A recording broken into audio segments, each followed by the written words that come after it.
Thank you so much, James. It's really a delight to be with you again. And one of these days, I hope to return to South Africa and be with you in person. But I am grateful to be with you today and to participate in this way. And I've given Heidi permission to interrupt me at any time if you can't hear me or if anything has gone amiss. But I'm just going to dive right in. And I want to begin by inviting you to imagine the beauty of some well-placed works just in everyday life.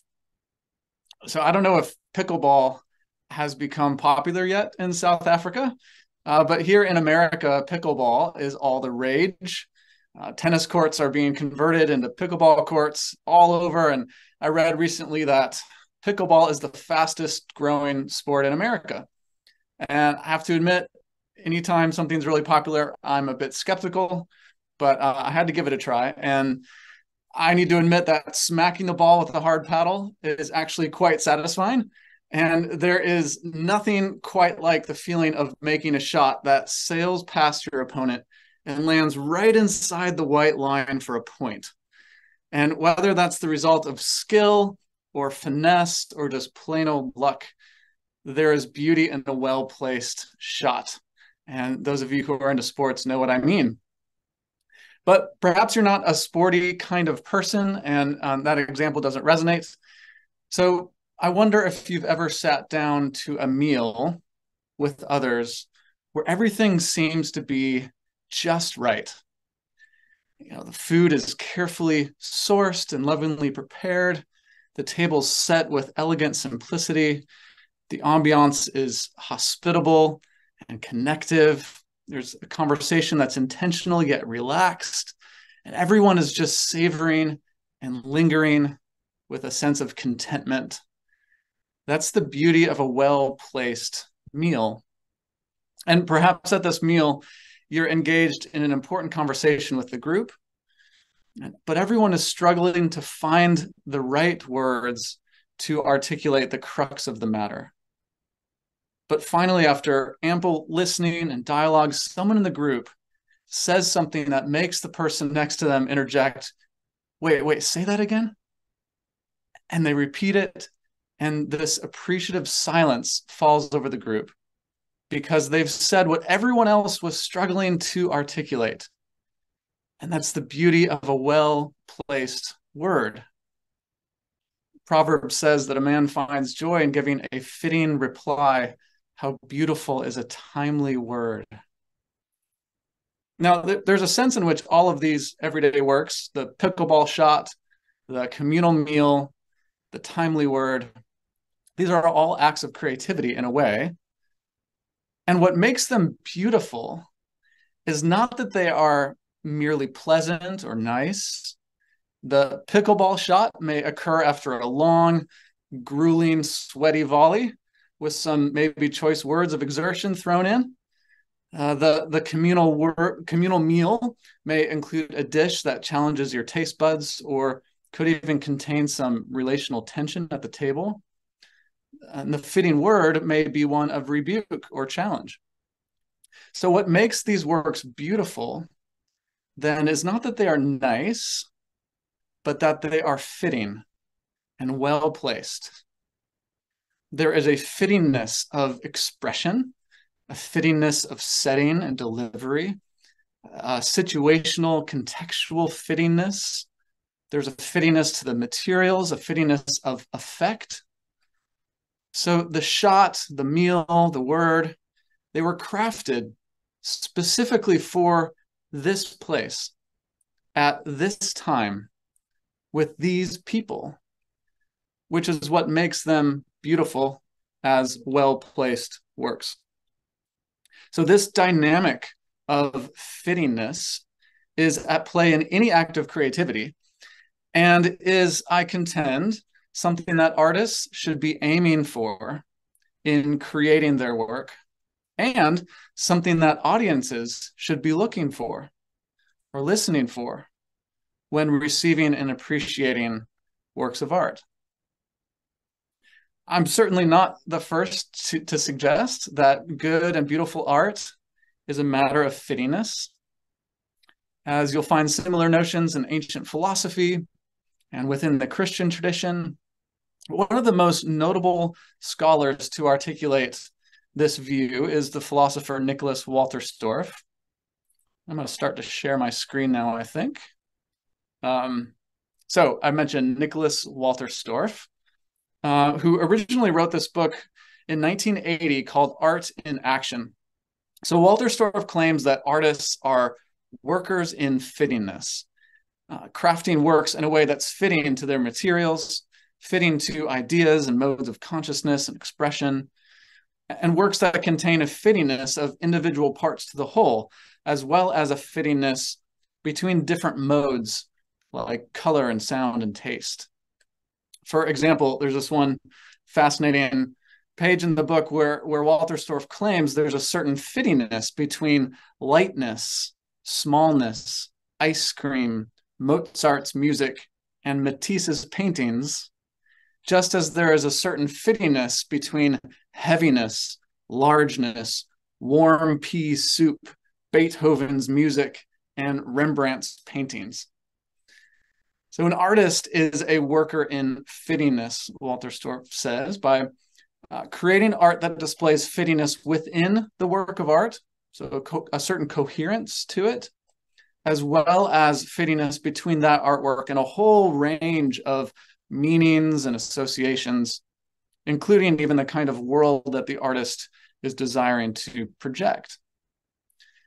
Then in later work, Walther-Storff, such as this one, Art Rethought, The Social Practices of Art, Walther-Storff fleshes out this idea that artists are workers in fittingness, to include a fittingness to the social and contextual purpose of the artwork.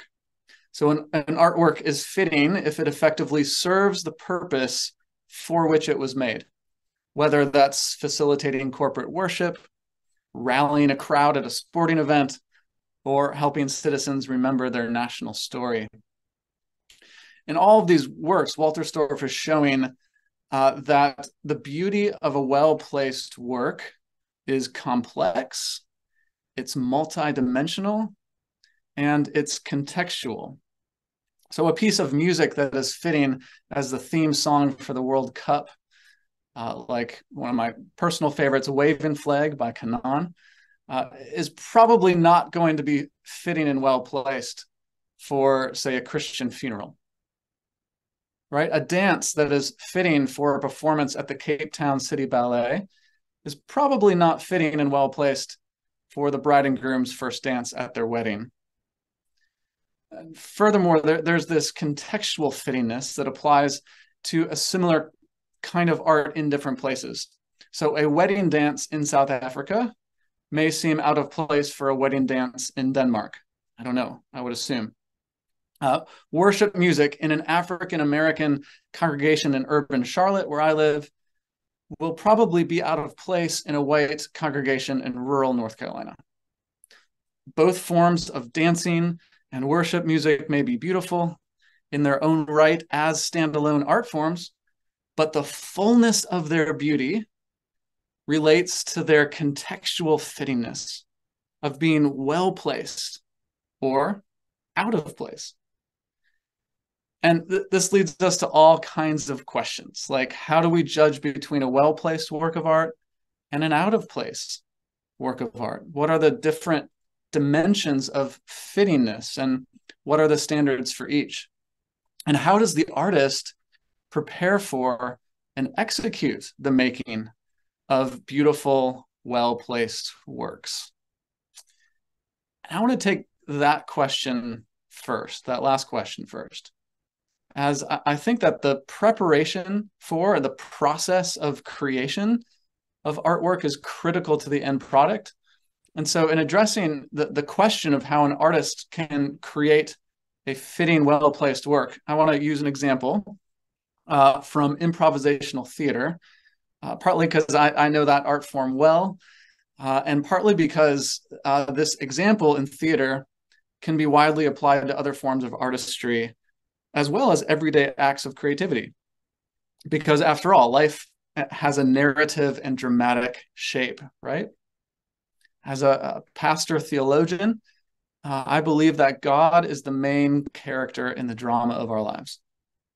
And the drama we're a part of extends beyond this finite world into the heavenly realms and an eternal future. But now the drama of our lives is full of conflict, so it makes it a story. But it's also full of beauty and hope and even resolution. Each day we are invited to improvise our role in this drama with wisdom and with fittingness. And so as we learn about the dynamics of a well-placed work of art, we also gain wisdom for crafting well-placed works in our everyday lives. Every day we are doing this. This is the invitation. So this is both relevant, I believe, to art and artistry, but it's very practical for our everyday lives as well. So back to that question, how does the artist prepare for and execute the beauty of a well-placed work? And even if you're not an artist, this will be really critical for you to understand just how art works and what is involved in this process of art making. Specifically to this example, the question is, how does an actor prepare for and deliver a beautiful, well-placed performance? Part of that, of course, is going to have to involve the role of the playwright, who's asked to create a beautiful, well-placed script. But I just want to focus on the actor. How does the actor, the artist in this case, prepare for and execute a well-placed performance?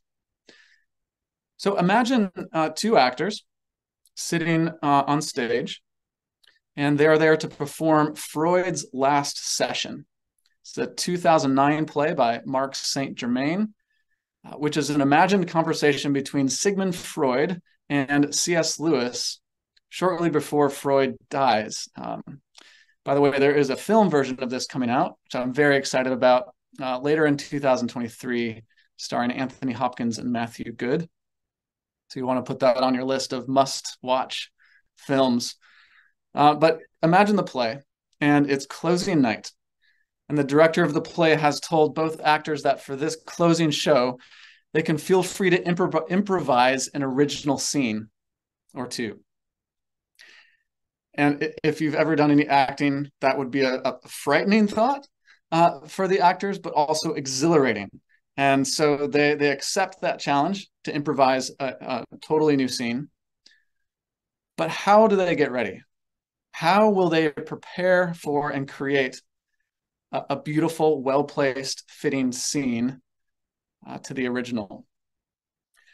Prepare and create. That's the key phrase, because for an actor, like any artist, adequate preparation is critical for fitting performance and making a well-placed work.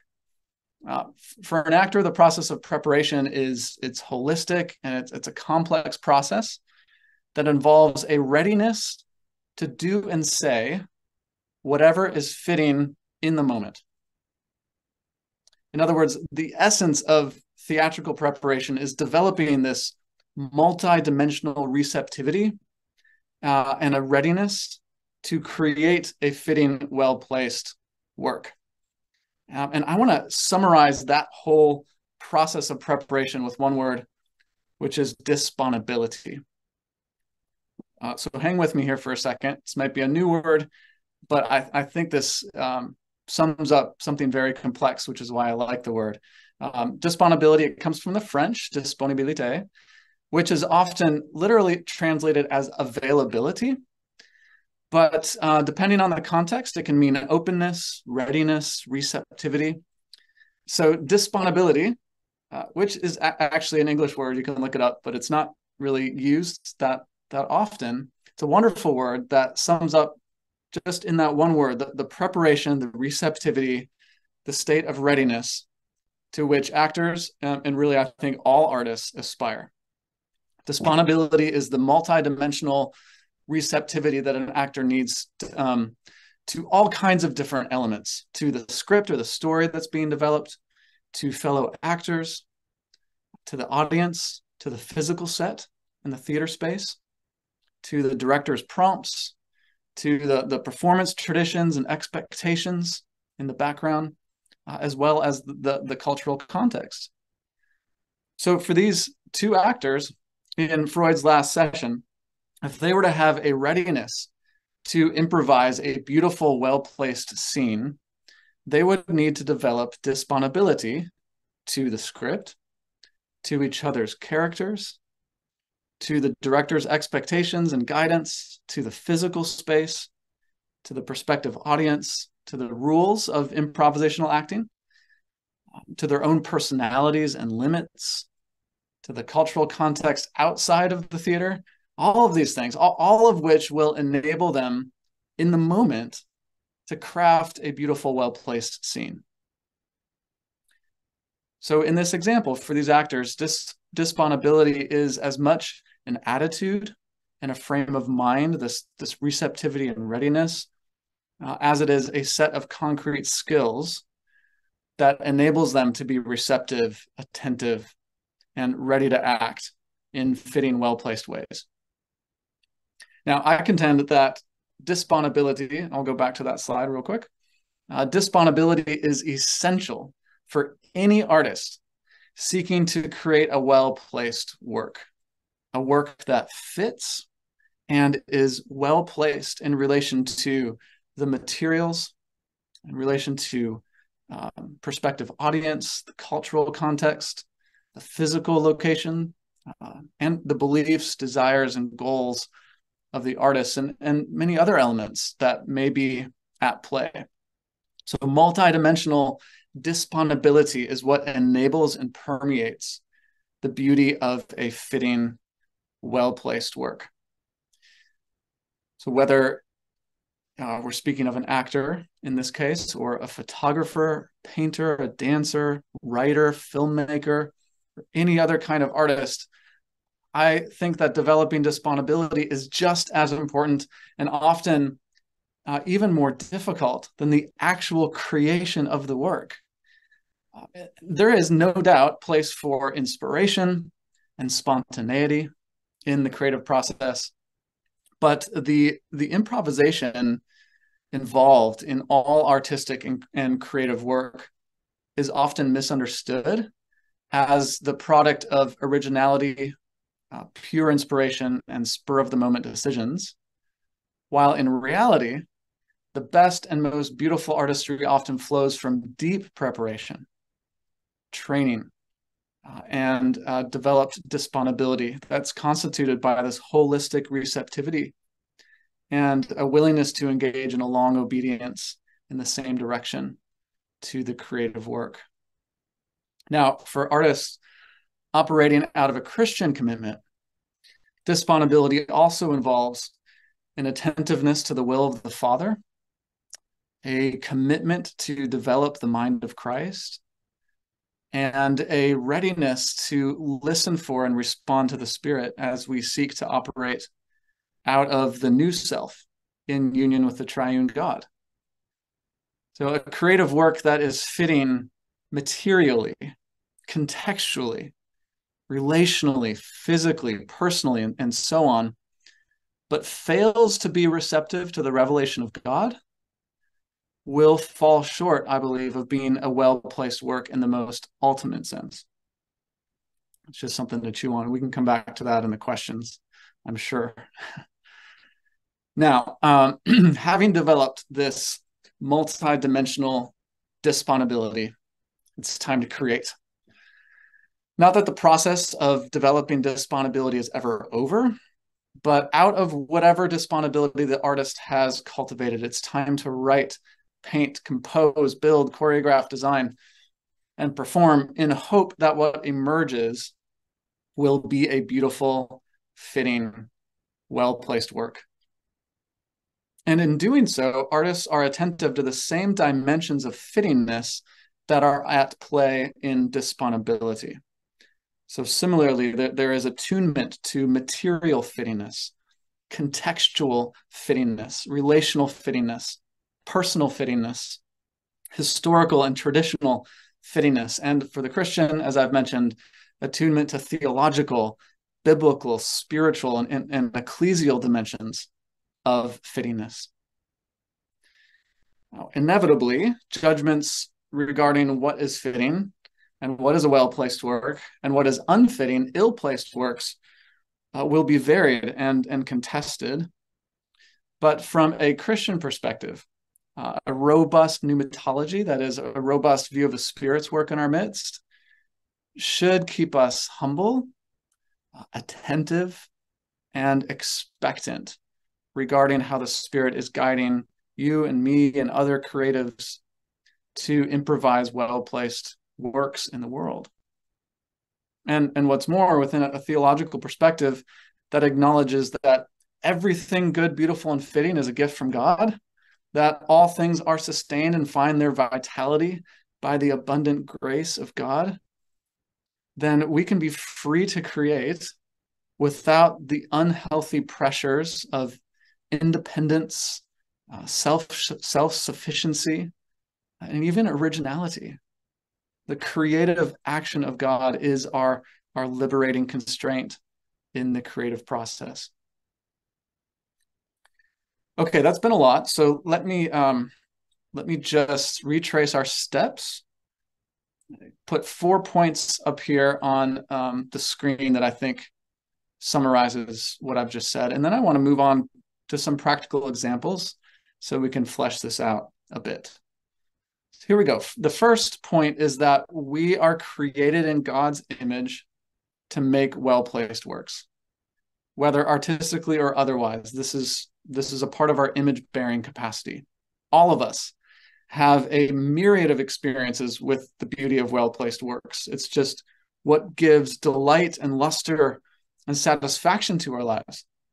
And as image bearers of the God who created the original and most well-placed work of all, that is the entire universe, we are made to be makers of well-placed works, which are little miniature imitations of that primordial divine act of creativity. I always say when I'm speaking, we need to remember everyone is creative. Every single human being is wired this way, is created to be a creator and a maker. We're not all artists. I believe artists is a particular gift, even a spiritual gift for the glorifying of God and edification of the church and all the rest. But every single human being is creative in this way. With that foundation, we also affirm that the artist is a worker in fittingness. They do this in a specific way, tasked with making art that is well placed in relation to many different things, to its purpose, to the materials, to the medium, context, tradition, location, ideas and beliefs of the artist's audience, and more, for sure. A beauty is one of the features of a well-placed fitting work. Third, artistic fittingness flows from multidimensional, that's a typo there, should be disponibility, not disposability, although maybe there's a certain truth to that. Artistic fittingness flows from multidimensional disponibility, a receptivity and readiness to create a well-placed work. For the most part, the beauty of well-placed works doesn't just happen. Artistic fittingness, which is what we're going for, is the result of training, preparation, and a readiness to create. That's summed up with that word, disponibility. And like the multiple dimensions of fittingness, disponibility is also this multidimensional availability, openness, receptivity to God, to oneself, to the medium, to the tradition, to context and place and purpose. And it makes possible the creation of well-placed works. So in theater, we would talk about, this is the formation side, and then the actual scene, the play, is the performance side. And formation and performance are interdependent, interrelated, and permeate one another, really. So it's not that you ever leave formation behind and then move on to performance or creation. They interpenetrate one another. So this disponibility is always happening and always being developed. Fourth point here is that within a Christian imaginary, both disponibility and fittingness are oriented toward the presence and action of the triune God. the will and love of God the Father, the example and grace of God the Son, and the leading and empowerment of the Spirit. Each of those could take a whole lecture to unpack, but it's just so important that given our natural propensity for self-preoccupation and self-service, Christians believe that any genuine disponibility, any genuine fittingness are really, they're miracles. They're miracles of grace, which keeps us humble, repentant, and dependent, while also courageous, joyful, and free. Why? Because we're free to fail and still be loved. We're free to fail while forever being loved. Just let that sink in for a second. So this is the foundation, I think, for thinking practically about artwork and practically about that process of how do you prepare for creating well-placed works and how do you activate it. And I want to look at 3 examples. If we have time, I should say. I will not go over an hour, so we have time for dialogue. But I want to look at a weaving, a song, and a poem. And I've chosen these a bit randomly, just because they're moving me at the moment. But hopefully there's a good variety of example here and will help us drill down into some of the practicalities.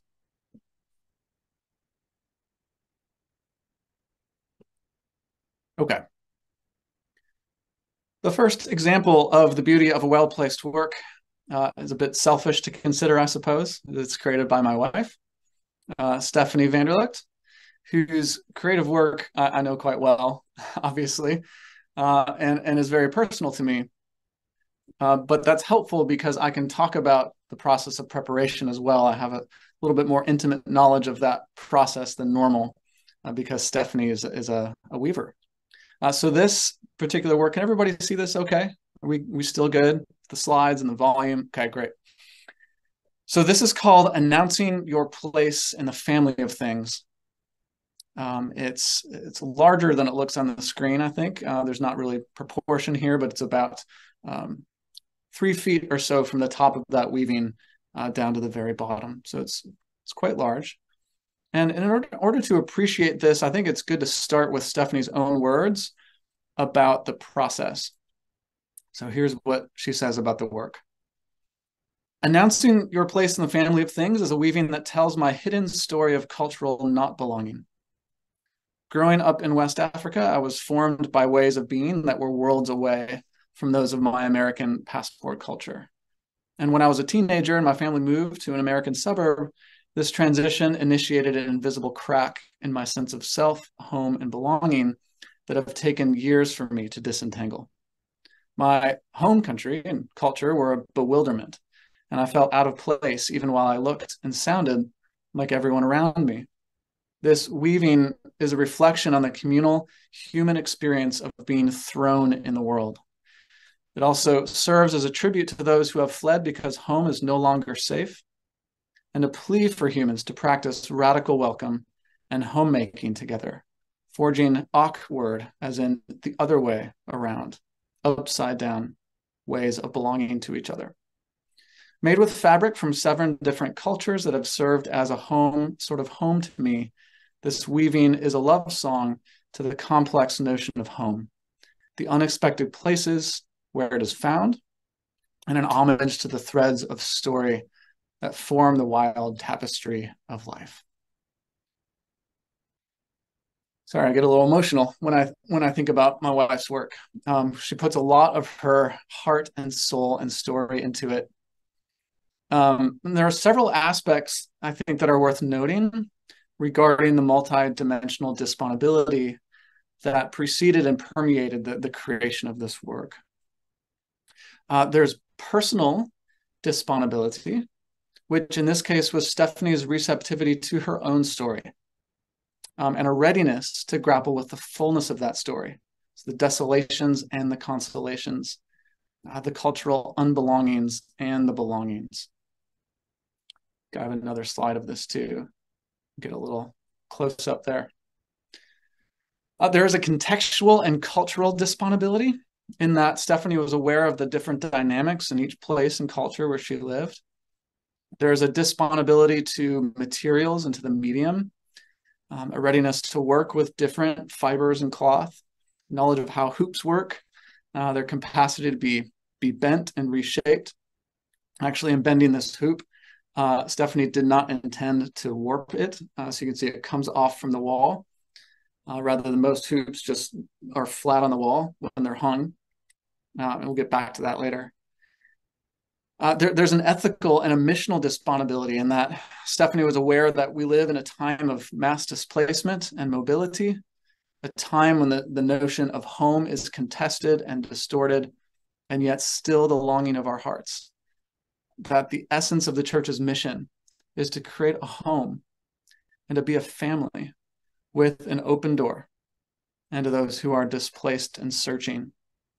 And underneath and within all of that is Stephanie's theological and biblical disponibility, receptivity and awareness of the biblical story and the God whose mission it is to create a new family and a new home for all of creation, despite all that has been and is being unraveled. So that's a little bit about how I think Stephanie approached the creation of this work, that disponibility that preceded it. So out of that posture, then Stephanie created what I believe, and I realize I'm biased, I view to be a beautiful, well-placed work. She describes the process of creating a weaving, I know many of you will resonate with this, as alternating between states of creative flow and contemplation. So the flow state is improvisational and it's active, but its foundation is that multi-dimensional disponibility that precedes and permeates the work. Because in between flow states, where she's just weaving and doing the work, Stephanie would step back from the work, evaluate its progress in lieu of her intention and purpose, make adjustments, do some unweaving if she needs to, take breaks, and then plunge back into the process, that flow state of creating something fitting and well-placed. In this work, I think there's well-placed color and proportion. There's also a fittingness of the fabric and the yarn color to its country of origin, Cameroon and Belgium and America, Togo, Mexico, Scotland, all these places that she's lived. And the curvature of the hoop, to come back to that, which is flat for most weavings, accidentally warped as she prepared it, which Stephanie over-accepted as fitting to her own curved, circuitous, sometimes warped journey through all of those different countries. And then also to point out, I think there's a fittingness in titling the piece. Those of you who are artists sometimes labor over titles for good reason. This because it adds a creative layer that in this case places Stephanie's weaving in conversation with poetry. So the line, announcing your place in the family of things, is the closing line in a poem by Mary Oliver entitled Wild Geese. And the poem encourages the reader, despite failure and despair, that the world's beauty, wildness, and uncontrollability is in fact an ongoing gift.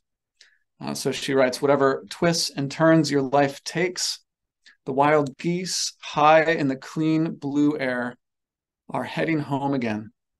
Whoever you are, no matter how lonely, the world offers itself to your imagination, calls you like the wild geese, harsh and exciting, over and over, announcing your place in the family of things.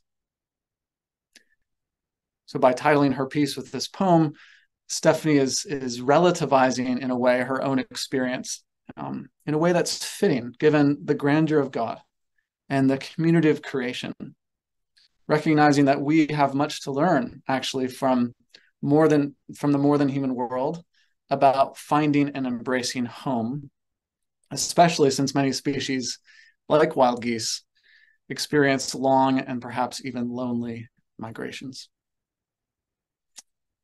That is the first work.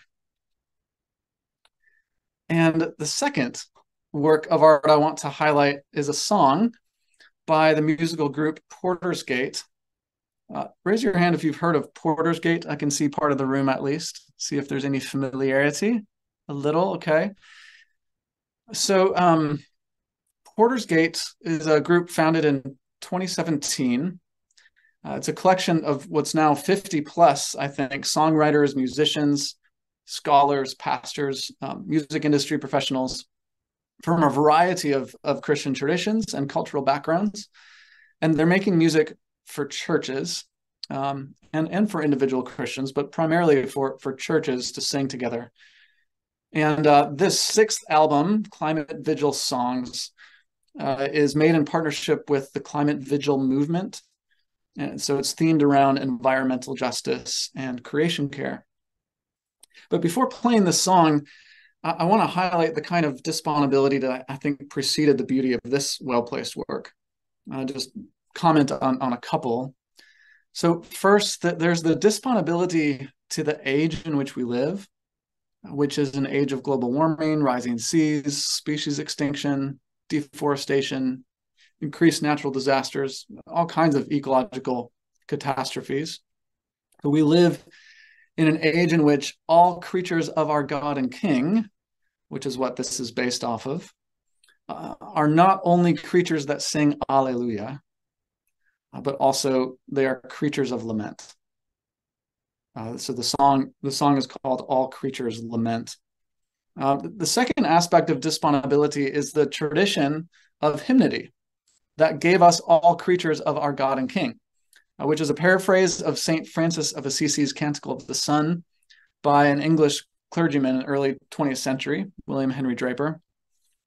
And like many songs of its time, All Creatures of Our God and King is almost entirely optimistic, and it's focused on thanksgiving, even though one of the impacts of the insatiable expansionism of the British Empire at that time was widespread ecological devastation.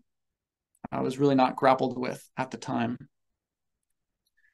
So here's the first verse of that original hymn, which you may be familiar with. It's All creatures of our God and King, lift up your voice and with us sing, Alleluia, Alleluia. Thou burning sun with golden beam, thou silver moon with softer gleam, Alleluia, Alleluia, Alleluia. The third aspect of disponibility is attentiveness to the purpose of hymnody, which can be used for personal worship, but is specifically created for corporate worship. So one criterion for songs created for corporate worship is that they should be singable and memorable, which can involve predictable meter, simple but elegant melody, rhyme, and sometimes setting it to a familiar tune, which in this case is All Creatures of Our God and King. So what does fittingness sound like when we are receptive to the context, to the history of hymnody, to the purpose for which the song was written? So we've seen at least the first verse of that original hymn. You can keep that in mind. Here, just as a little preview, are the lyrics for the first verse of this song, All Creatures Lament. All creatures of our God and King, lift up your voices, let them ring. Fill the earth with lamentation. Cry out abuses of our power. Tell what we lose with every hour. To our greed and depredation. Lord, have mercy. Christ, have mercy. Lord, have mercy. So without further ado, here is All Creatures Lament by Porter's Gate. We'll play the whole song.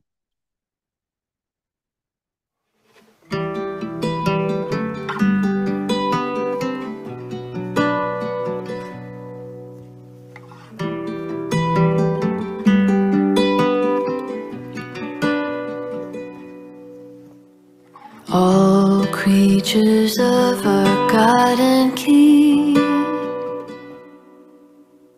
lift up your voices, let them ring. Fill the earth with lamentation. Cry out abuses of our power. Tell what we lose with every hour to our greed and depredation. Lord, have mercy. Christ, have mercy. Lord, have mercy.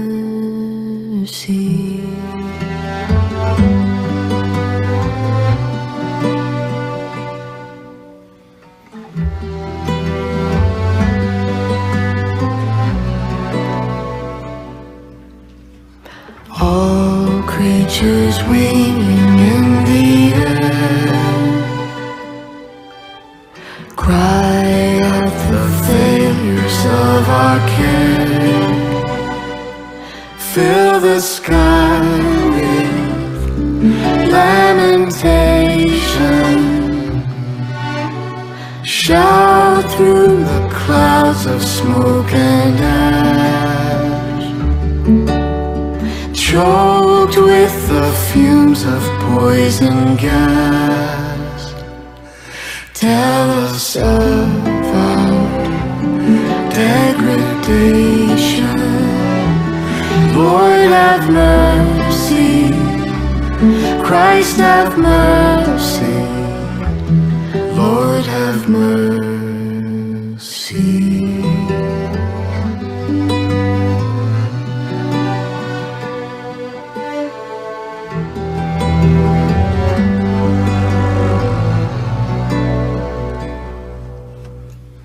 All creatures hidden in the seas, lift up your anguished prayers and pleas. Fill the sea with lamentation. Teach us to see your wonders now. Help us to make a holy vow, here to halt your devastation. Lord, have mercy. Christ, have mercy. Lord, have mercy.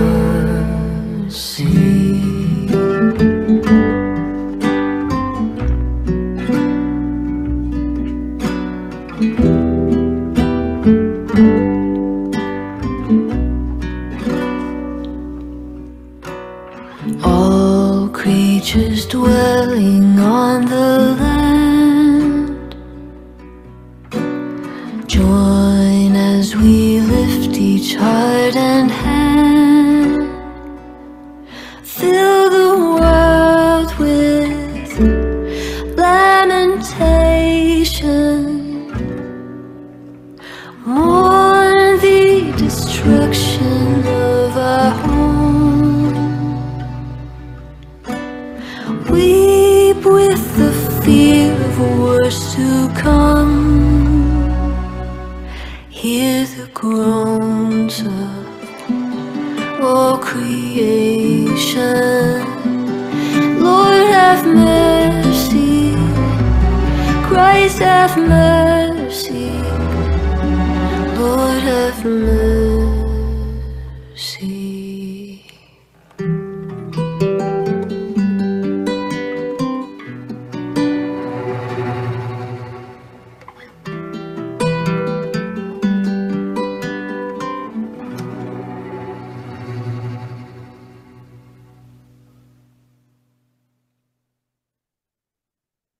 May it be so. There's a beauty to this well-placed hymn. Hope you felt it, heard it. And it lies in that multiple dimensions of fittingness. So of course, there's a formal or structural fittingness as poetry. There's lines that have correct meter. I've put up the rest of the hymn there, the other verses. There's rhyming, it coheres, it makes sense, has a main idea as a poem. So those are the formal fittingness of it. But in listening to that song, I think what strikes me is the stylistic fittingness. The style of the song matches the content. So a little personal word from my time as a pastor. Not only does the church rarely sing laments, despite the fact that a third of the Psalms, our divinely inspired songbook, are laments, but if we do sing laments, and this is my context, it might not be yours, I found that there was a tendency to sing them like songs of thanksgiving. But if it's a lament, we should feel sadness and allow that to move us in an appropriate way. So something that contributes to the feeling of the song of All Creatures Lament is that it's written in a minor key. So those of you who are musicians know that often accompanies songs focused on tragedy, whereas All Creatures of Our God and King was written in a major key. So you feel the difference in the songs by how they're composed. And then how they're performed, of course, and all of the skill that's involved in that. So there's a stylistic fittingness. There's communal and liturgical fittingness, I would argue, in that it's singable, it's memorable, it's reputable. Some churches, especially in America, have gotten into a theologically erroneous and practically deformative habit of assuming that Sunday morning music should be a performance conducted excellently by professionals and spectated by the congregation. This could not be further from the purpose of corporate worship, which is to glorify God, edify the church, entice outsiders by worshiping together, by experiencing and modeling the kind of communion that we have with God and with each other by singing together. We need songs. So All Creatures Lament is fittingly singable, and I've utilized it for sure in the context of lament and confession in the Sunday service. There's a theological fittingness to the song. Creation is not merely the stage on which the divine human drama is playing out. Creation is a character. Creation is full of characters with their own voices, and we join with their voices in lament and in thanksgiving. In particular, this resonates with Romans 8. See a reference to that at the end, which affirms that all creation is groaning for its liberation from bondage to decay, to which we could add its bondage to human degradation. So this hymn gives voice to that groaning and to that lament and helps us realize that not only is God calling us to account, but all of creation is calling us to account. Finally, there's a contextual fittingness to it that we need this song now more than ever. Living as we do in the Anthropocene, the age of human development and domination, God created us in his image to tend and steward the earth and to live in mutually entangled interdependence with creation. But instead, we have wielded our image-bearing mission to serve ourselves through dominating over creation, and we forget our interdependence in favor of this arrogant independence and therefore degradation of creation. So this is fitting for this time, for really all places, in the sense that this has global fittingness. But the church needs it, and we need it personally. So much more to say, though, but looking at the time, let me just move on to my last example, which is a poem. I know this is a poem sung, but this is a poem written. And it's a poem that's called To Dwell by Abigail Carroll from her 2023 collection, Cup My Days Like Water. So Cup My Days Like Water is a poetic reflection on the first 75 Psalms with poems inspired by a line from each Psalm. So there's 75 poems, each of them inspired by one of the Psalms. And three aspects of disponibility feature prominently in Carroll's whole project. And I'd like to highlight those before reading the poem.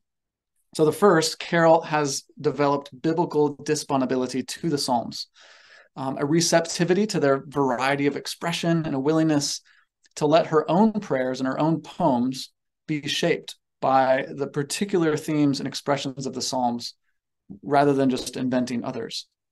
And Abigail's a friend, and so from my communication with her, I know that engaging with the Psalms is not merely a literary exercise for her, even though they are beautiful Hebrew poetry. Engaging with the Psalms for her, it's deeply spiritual, theological, and experiential as she learns how to make these ancient prayers of Israel her own in 21st century America. And that leads me to the second aspect of disponibility, which is experiential and contextual, in that Carol has cultivated receptivity to the place and time in which she lives, and how these Psalms might address that context and inspire her to articulate her own prayers and poetic expressions. And she's particularly attentive to the land, and all the more than human creatures who are constantly speaking and acting and revealing the God who's made and sustains all things. So the poem that I've chosen from the collection is in fact a prayer of gratitude for living in place and a commitment to dwell in that place with gratitude and intentionality.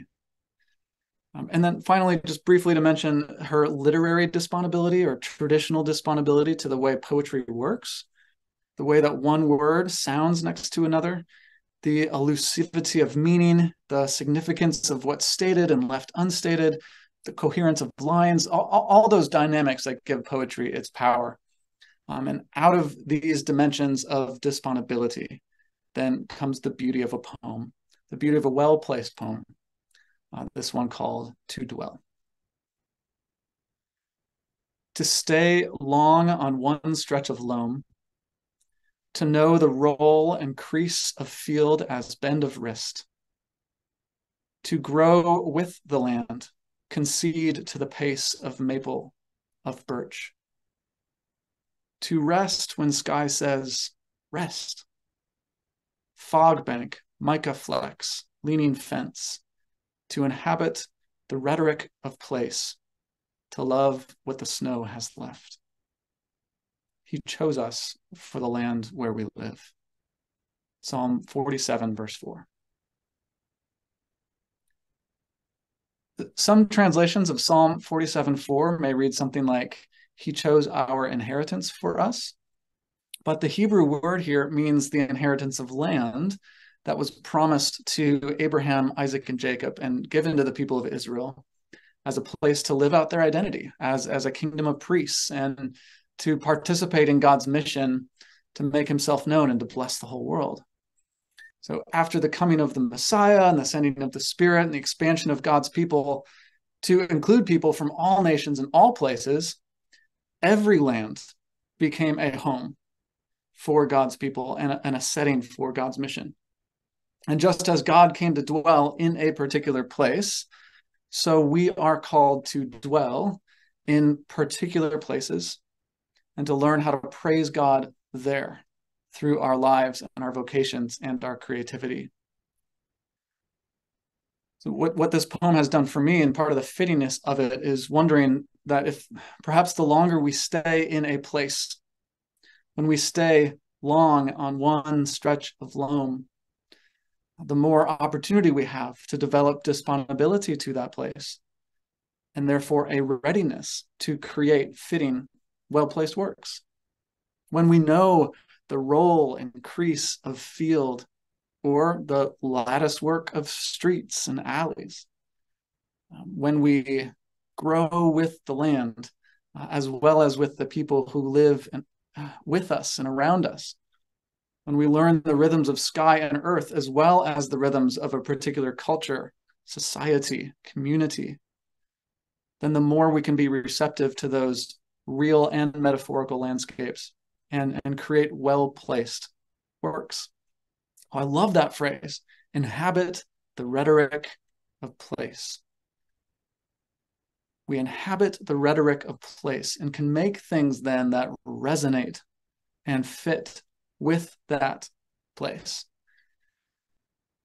I could say much more about the fittingness of Carol's poem, but I just want to say a few concluding thoughts since I'm almost at my hour, and then we can open it up.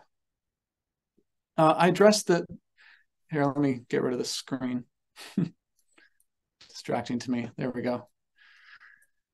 So I addressed the idea of beauty at the beginning, that beauty emerges when something is fitting and well placed.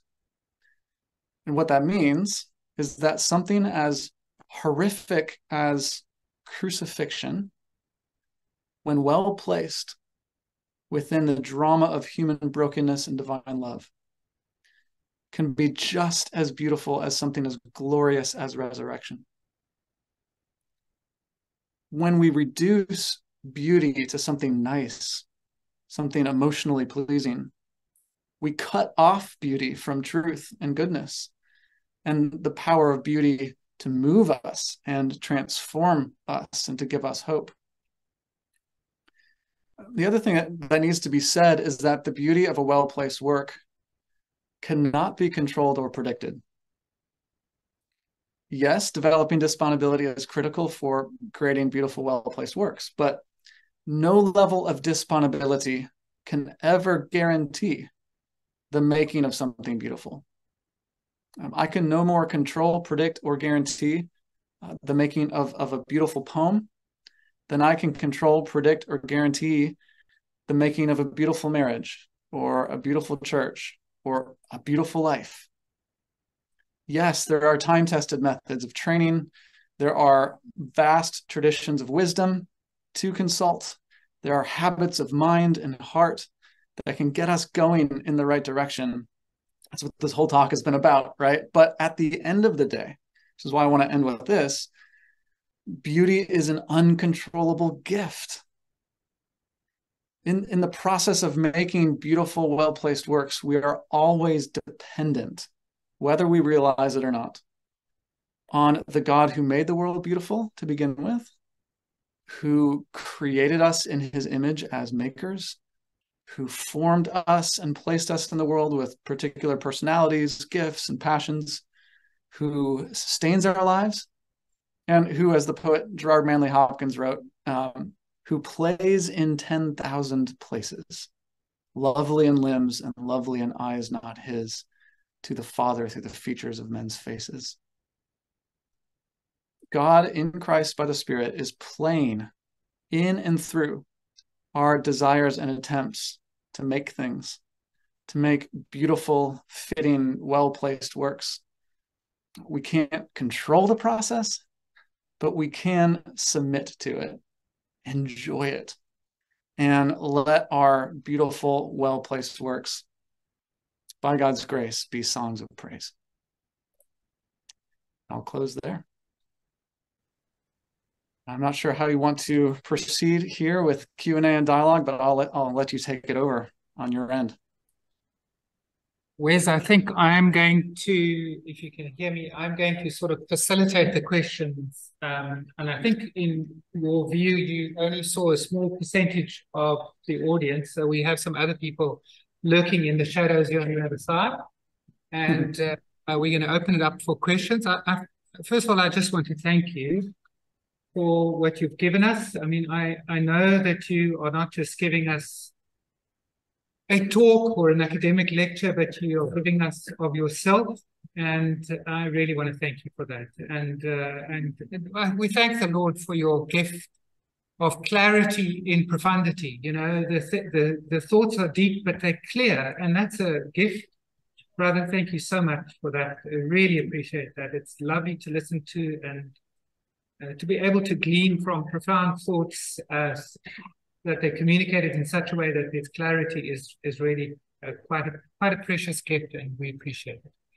So I think if there are any questions that anybody, you might have stunned us. So we'll see if there are any questions, then maybe you can raise it. Anyone? Or other examples as well. You know, I'd love to hear from what you all think are beautiful, well-placed works, and even just to spark some dialogue among the group about some more examples would be good too, if there are not questions.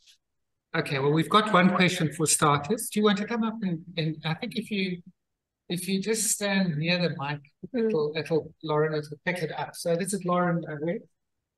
No, I really liked your point about lamentation. I think it was very important. And I think sometimes we have this sense in the church that we always need to be cheerful and we always need to be upbeat.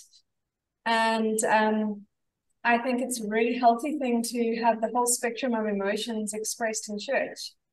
And I really appreciated that. And now I'm very inspired, and I'm just thinking how we can take this further. And I mean, I remember, well, it actually says in Ecclesiastes, it is better to be at a funeral than at a party. And I've been to some funerals, have been some of the most spiritual experiences for me in church, because there is that sense of grief and lamentation, and I feel very close to the mystery of God in that feeling. And it's interesting that we shy away from that most of the time in church spaces. So I just really wanted to acknowledge that, and I love that song. I've already sent it out to people. So yeah, I think it's more of a comment, but I'm interested just to hear a bit more about your thoughts on that. How more can be done. Yeah, thank you. I'm glad that resonates. Yeah, why limit what happens on a Sunday, right? So I believe that Christian worship should tell the whole story, and we should embody it with our whole humanity. So, and perhaps that might give you a guide in your own creativity of how can you lead the church as a pastor? How can you serve the church as an artist? It's to help the church tell the whole story with the fullness of their humanity. So when I thought about a Sunday morning, when I was a full-time pastor, I wanted to craft a time together that told creation, deformation, transformation, reformation, that whole story. So there are elements in the story that are glorious, right? And beautiful and celebratory, full of thanksgiving. And then we have to grapple how everything went wrong. Typically, we think about this as confession, but I think it's broader than just confession, because it's not just that we are part of the problem, and we are. It's that the world is broken. Shalom has been fractured. And so all of creation is a part of this lament. And so opportunities, and this is where I think the arts can be particularly helpful, because as you mentioned, it isn't our custom to lament well, but that's where the arts can be a gift. They can crack open that side of ourselves. They can open up our imaginations to imagine not only the good news, but the bad news that got us there, and can get behind some of our natural defenses and blocks that we put up to difficult things. Like you said, we want to be pleased, and there's this therapeutic sense of I want to leave church feeling better, and we should, because there's good news, but only on the other side of bad news. And so, and going on, of course, there's more to the story, and more ways that the arts can be a gift to us to open up our whole selves and all of our emotions and our bodies as well. So more to say, but I'm really glad that resonated. Thank you for the wonderful new word. So I think most of our vocabulary is disponibility. I'm curious as to your thoughts on how one could distinguish between, or what maybe are the similarities between disponibility and the idea of mastering a craft, and all of the activities coming from a filmmaking context, mastering all of the sort of ancillary activities that go into a well-crafted movie, as an example. So would love to hear your thoughts. Yeah, excellent. I think that's definitely related in the sense that, as I tried to mention, disponibility involves receptivity to your tradition, to the materials, to the medium. And so that the receptivity, and it means involvement, right? It means knowing all the details and getting in and really learning that tradition and that medium and that those materials. I always hesitate to use the word mastery, and I know what's intended, and I support it. But I just don't think, I think it puts us on top of the game when I am in the stream of creativity as an artist. So I think it's more of a journey, ongoing journey, than it is ever one of reaching some point of mastery, which is the same reason in my theology class where I said, okay, I know that your degree is Master of Divinity, but that's the most stupid title for a degree I've ever heard. Forget, there's no mastery in the Christian life. There's only apprenticeship. And I'd like to say there's really no mastery in the life of an artist, that there's only apprenticeship as well, similar to being a disciple. But that aspect that you're mentioning of really knowing your craft, learning your craft, commitment to excellence, that's absolutely a part of disponibility, and it's ongoing, right? It never ends. Well, while people are thinking about a question, I will maybe ask you a personal question. Yes, I mean, you and Stephanie have gone through many changes in the last 5 years, lots of relocation, lots of changes, lots of pressure on your family, lots of work changes. And on top of that, your country has gone through tremendous changes and is going through a sense of upheaval. And the first time you came and you spoke, you mentioned lament, and you mentioned how you managed an ordinary Sunday service, and I was greatly intrigued. But it seems to me that that's become a richer part of your reflection. How do you think your reflection on art and aesthetics in relation to spirituality has been changed or augmented just in the last 5 years? I don't know if that's an intelligible question, but... Yep. Absolutely. Yeah. Thank you for that question. There's so much we could share and talk about. But I think for me, it comes down to believing all that more, so much more, the importance of formation. It was something I started reflecting on and during my PhD years, but I think especially in face of the tragedy of so many Christians doing unchristian things,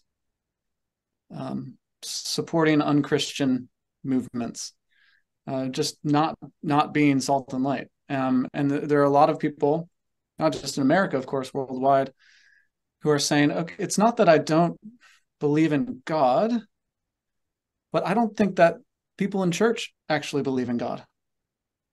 If they did believe in God, if they were followers of Jesus, how could they possibly ... And so it's not even a form of hypocrisy that's being observed, but just unbelief. And I think that's been very alarming. It's sent many people down the path of deconstruction, and I've certainly flirted with that idea myself at times in darker moments of how in the world can the church recover from this. But in my good moments, it's driven me more deeply into formative practices. So the formative practice of worshiping with people who are very much unlike me. The formative practice of eating together with strangers and seeking to receive God's love from them and to give God's love. Some very simple practices like meals together, worshiping together. Gardening has become a formative practice for me that I'm very aware that if I'm not involved in these formative practices, if God's grace is not coming to me through them, so go I. I could wake up one day and find I'm not living what I believe either. And this life that we're called to doesn't just happen, much like what I mentioned with art. Like, good art doesn't just happen. Oh, yeah, there are geniuses out there that seem like, it's just coming out of nowhere. But really, it's that long obedience in the same direction and the faithfulness of formative activities on a daily basis, of which the poetry of the Psalms have been a lifeline for me as well. I'm so moved by that poem that you shared with the, to stay and what the snow has left. So obviously in our South African context, I'm in higher education. It feels like the only reason I go to work is to give children papers that they can leave the country with. Like I feel that anxiety in my lecture hall is It's not about getting knowledge. It's about, I have to pass this exam, because if I don't pass this exam, I don't have the degree. If I don't have the degree, I can't immigrate and I'll die in this country. So there's a very like sense of, I have to escape this place. But then Peter Hitchinson recently went viral on Twitter he did a whole Twitter stream on how he's encouraging UK youth to immigrate, get out of the country. And it's so funny, in our context, that's our sanctuary city. We're all going to London, and Peter Hitchison is yelling at the kids to get out of London. And with your election coming up, it's a terrifying election, I think, coming up. Some of the serious pundits are talking about civil war, actually. And how I see people trying to flee America, but where do you go from America? And then at the same time, it seems like your country is so open to immigration, so eager to receive immigrants, so eager to not have borders. So I guess my question is just, how do we think about being placed? I think theologically, the easy answer is just, stay in the suffering that God has put you in. But at some point that becomes irresponsible. I think in wartime, the people who fled in time were very, very grateful they did. But then what? How do we think about placed bodies? Where is there to go? When is it irresponsible to just dig a trench? And how do you know what, when, where? And yeah, I don't know. How do you think about immigration and moving and a planet that seems too small? Yeah, just a few questions in there. No, but I really appreciate it. These are difficult times, and it's difficult to know what home is in a world like this, and to wrestle with the challenges of being placed. And I'm trying to think how I would love to speak into that, because I have my own journey with that, and there's a certain sadness for us when we moved back to America from Scotland, which we loved very much. But we've now been placed here 10 years, same house, same city. And that's been very formative for us. This idea of, there is no ideal place. I am a Christian first, above all else. So that means that relativizes, in a way, my Americanness or whatever the case may be. Gives me both the freedom to move and not have my identity threatened, but also the freedom to stay. And I think in an age of mobility, that's the greater challenge, is the freedom to stay.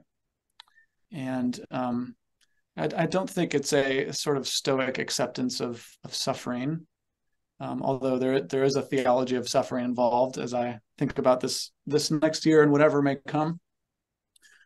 For me, it's going back to what I was sharing with James it's the formative nature of staying. That I think as human beings, we're not really meant to be migrants. Great migrations have happened throughout human history for good reasons, for droughts and for lack of resources and wars and things like that. But we're created to be placed people. It's just who we are as human beings. We're meant to have a habitat like other animals. Of course, we're special animals created in God's image. But and I do think what happens when we embrace the freedom to stay is we're sort of led into a deeper form of faithfulness because we get to know the place. I don't love everything that Wendell Berry writes, but this is what I've learned from Wendell Berry, is that when we plant ourselves, much like we plant a garden, the more we stay in that place and compost the soil and love it well, the more fruit we're going to bear.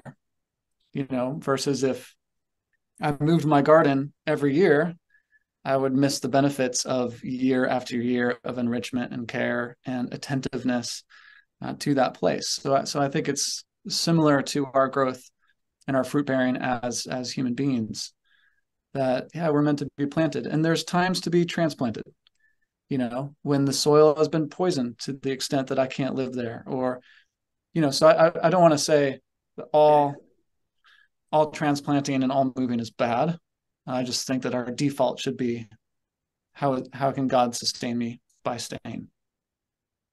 And to welcome those who have to move because of war and famine and natural disasters, and to have open doors as countries and churches and individual families, immigrants.